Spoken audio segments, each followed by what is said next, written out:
Nazdar všetci, vítam vás opäť pri ďalšom videu z môjho kempu. V dnešnom videu som sa rozhodol, že si vyrobím takúto primitívnu vec, taký krompáč, ale z dreva. Keďže som nezohnal zatiaľ normálny klasický krompáč a lopatu, keďže doma nemám, tak musím kúpiť, tak zatiaľ si vyrobím niečo takéto. Som na kempe, v ktorom som začal robiť minule. V minulom dieli mi došla baterka, takže za to sa vám ospravedlňujem. Dneska som si pre istotu zobral aj dve powerbanky. Takže dneska vám ukážem, ako budem postupovať a celé, ako to bude.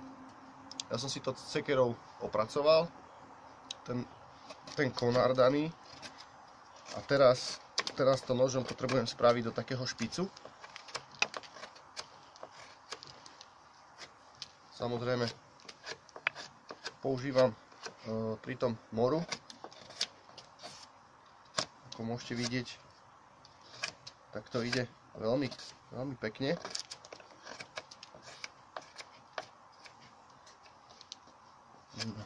To takto dočistíme a týmto by to teoreticky malo ísť. Malo by to fungovať ako krompáč. Takže idem to vyskúšať.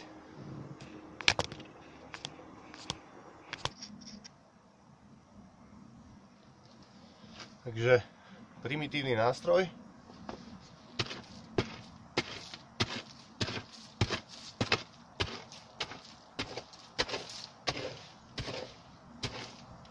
No. A ide to úplne úžasne. Je to presne ako som predpokladal. Čiže týmto štýlom budem mať nakopané za chvíľočku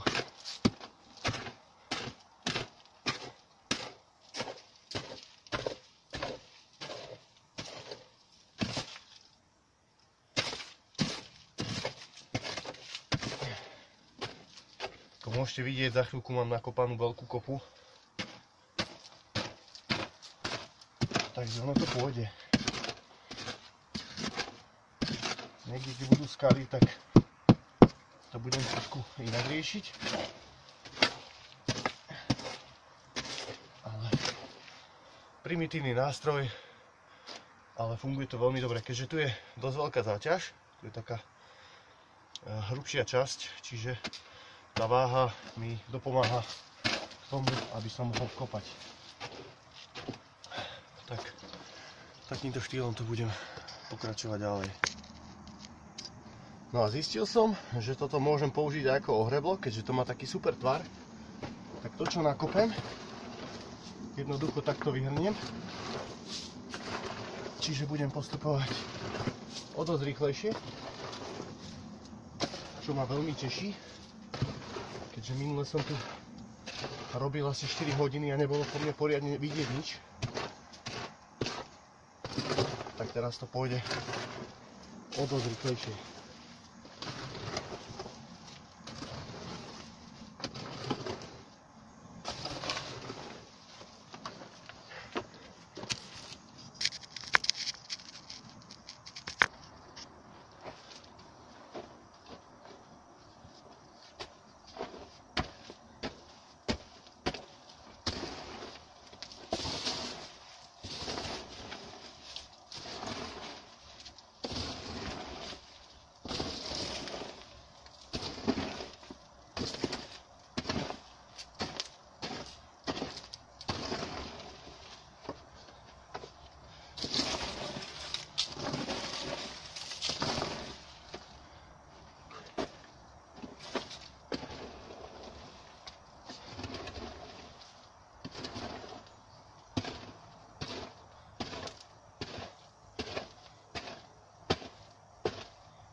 No ľudkovia, Pokračujem trošku rýchlejšie ako minule, ale je to fakt, že makačka neskutočná.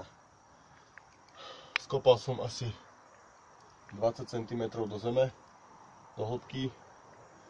No a teraz to všetko vyhrabávam von. Mal som tu takéto obrovské kamene a rozmýšľam, že v tom rohu si spravím taký kamenný múr a pri ňom bude nejak ohník spravený alebo niečo, ale to chce ešte čas. Zatiaľ sa musím tu s týmto zabávať.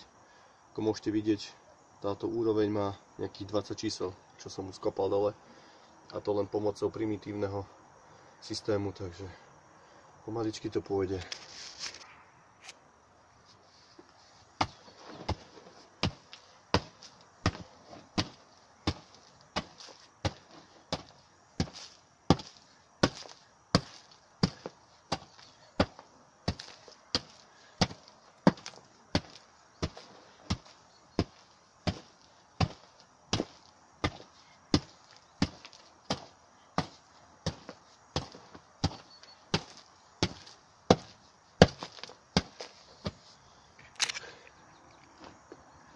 Ako môžete vidieť, ide to fakt po malých kúskoch.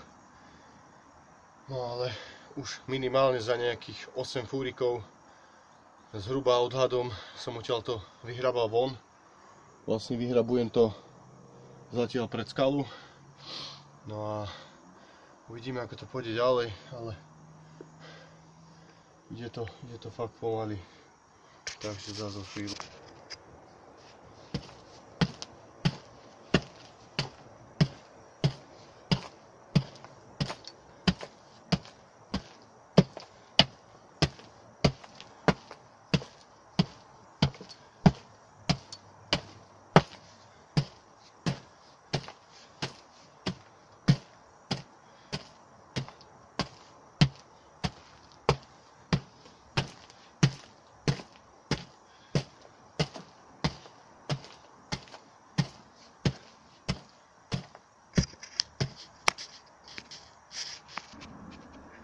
Ako môžete vidieť, tu sú také jamy.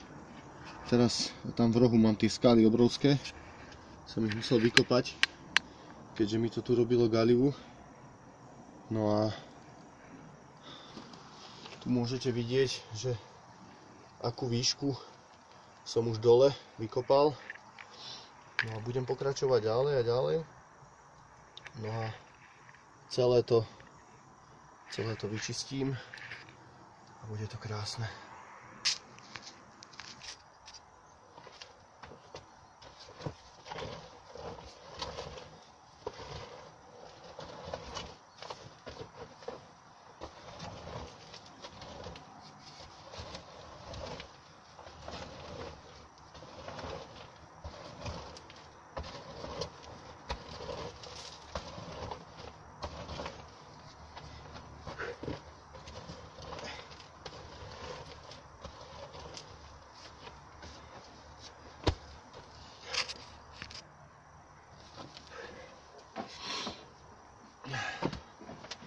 Ľudia, už som tak zničený, že neviem, kde som, ale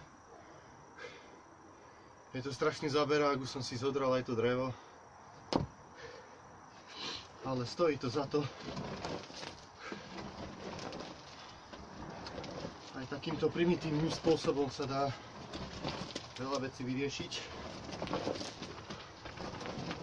Ako môžete vidieť, to vyhrňanie ide veľmi dobre, rovnako ako je to kopanie.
No, ľudkovia, ako môžete vidieť, tak som nejakých 40 čísel pod úroveň, ako som chcel, ale ešte mi to nestačí, ešte pôjdem nižšie a bude to úplne super.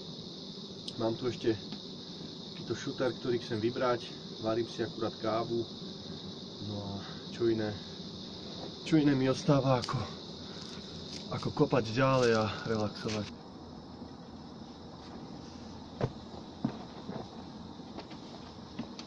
No, ako môžete vidieť, tak zem bola cirka takto, tu, zároveň. Čiže, keď ešte vyberiem tento kameň, budem na úrovni tejto, kde je už skoro po koleno som v zemi. Takže ešte chvíľočku a bude to úplne úžasné.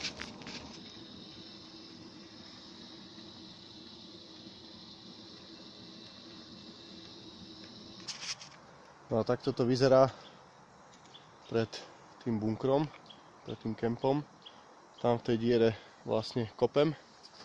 No a za mnou môžete vidieť, že tá zemina tam pribúda. Takže pomaličky to ide. Uvidíme. Za chvíľočku to bude ešte lepšie podľa mňa.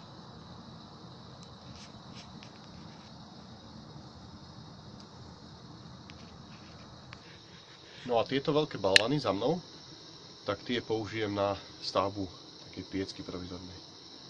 Tak to bude v druhom rohu, keďže tu prídu ešte dreva, ale dneska sa mi to už fakt nechce, už som tu nejaké 3 hodiny a už potrebujem si dať kávu.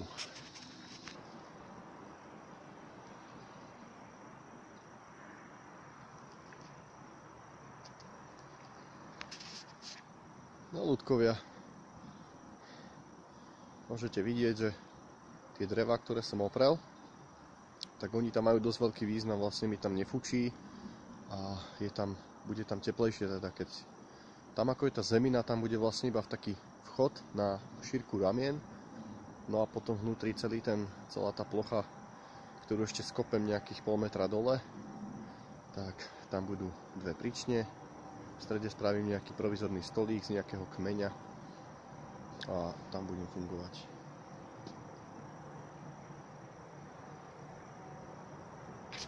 Takže zase o chvíľočku. Narazil som na taký problém.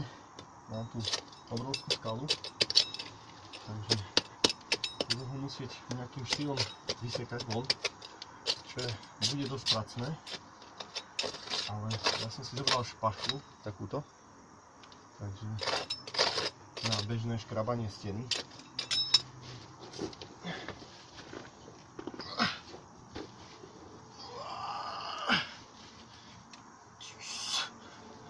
No, ľudkovia, to bude väčší problém, ako som si myslel. Ale hádam sa mi podarí ho podkopať natoľko, aby som ho vedel dostať von. Takže chcem pokračovať v tom smere, tak ho musím dostať nejakým štýlom von. No, je to fakt veľký kameň, keď si môžete pozrieť, že ešte stále ho nemám celý obkopaný. To bude dosť namáhavé, keďže keď neviem, kde má koniec totižto. To je najväčší problém na tomto. Že keď kopete, vidíte ďalší kameň. Že keď kopete, tak neviete, na čo tam trafíte. Tak je to také dosť riziko. Môže tu byť čokoľvek, môže tu byť aj nejaká munícia zakopaná ešte z vojny. Takže je to dosť také náročné. Ako môžete vidieť, že tento kameň vyhrabávam už asi 20 minút a neviem ho vyhrabať, takže bude to pekný macek. Fuj, v živote som sa takto nezapočil pri robote.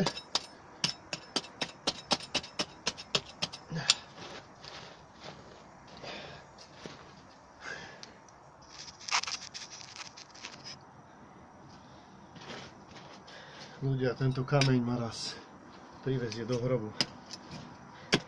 Už som ho celý podkopal a nejde von. Neviem už, čo mám robiť. Budem musieť vymyslieť niečo iné.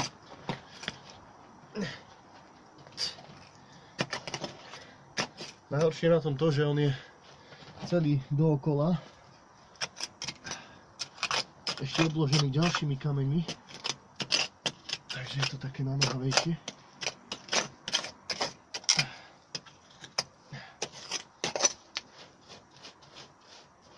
No. Skúsim ho vydrapiť.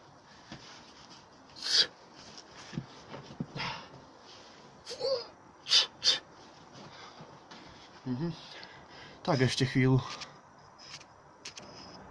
No ľudkovia, tak sa pozrite, čo som vykopal.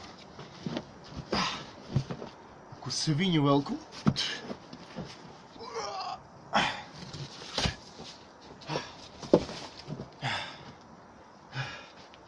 Je tu taká diera, že keď sa dám do tureckého sedu, tak sa do nej zmestím.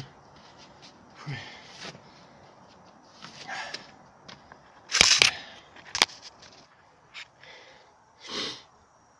Ľudkovia, ja teda budem končiť. Ten kameň mi dal strašne zabrať. Tieto kamene všetky som vydoloval podobne ako tento. Je to smrť, ale tento kemp si dokončím, aj keby čo bolo. Budem teda končiť. Musel som si sadnúť do tej jamy, lebo mi to nedalo. Takže vďaka za pozretie, vidíme sa pri ďalšom videjku. Čaute.